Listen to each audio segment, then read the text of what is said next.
Come, dear seeker, with an empty mind to receive the ancient wisdom, practice, and benefits of these breathing exercises. The earliest recorded reference that we have of this ancient wisdom of these spiritual breaths dates back to well over 1,000 years.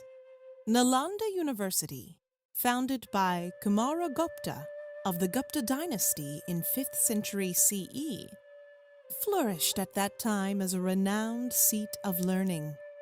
Located in the ancient kingdom of Magadha in present-day Bihar, India, it also attracted scholars and students from China, Tibet, Korea, and Central Asia. Guru Padmasambhava, who was a renowned yogi and tantric, was head of the Department of Yoga and Philosophy at Nalanda. Legend has it that Padmasambhava foresaw the destruction of Nalanda around 1200 CE. In order to safeguard this sacred knowledge for future generations, Guru Padmasambhava, along with his closest disciples, migrated to the roof of the world, the Kingdom of Tibet. His sacred teachings, a closely guarded secret, were handed down to his chosen disciples and, in turn, to their followers over generations. Among these teachings was a set of powerful breathing exercises designed to help human beings realize their highest potential.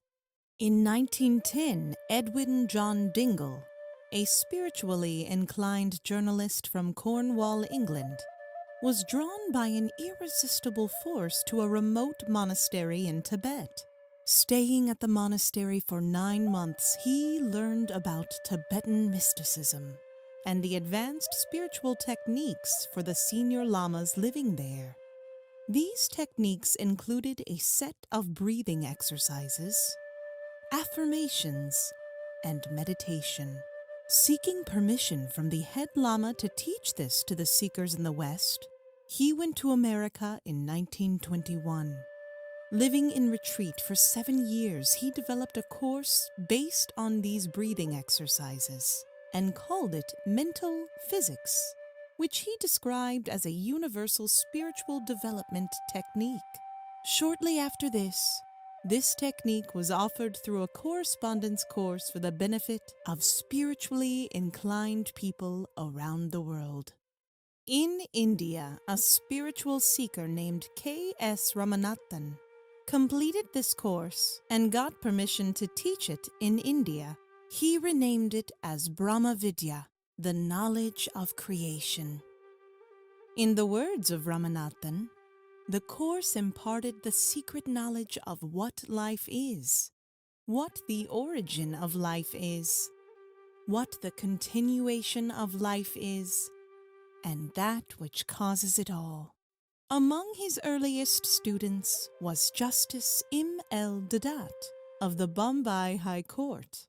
After completing the course, practicing it himself for 3 years, and seeing the benefits that the breathing exercises bestowed, Justice Deodat became a firm believer in them.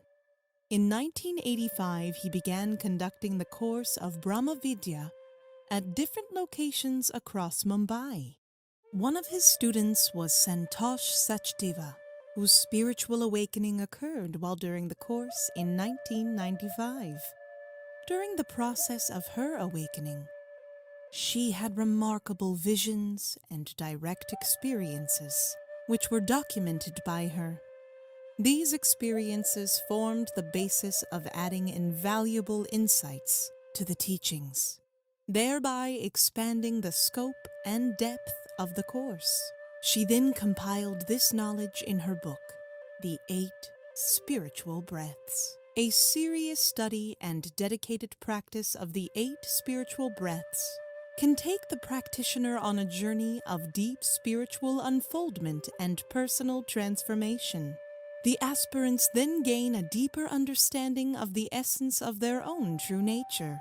While on this path, they will experience positive changes in their lives, such as improved memory, enhanced creativity, increased calmness, revitalized health and energy levels, and success in attaining personal goals. All that is asked of you, dear aspirant, is to dedicate yourself to the daily practice of the 8 spiritual breaths with total sincerity and complete surrender. They will help you to attain mastery over your life and transform it.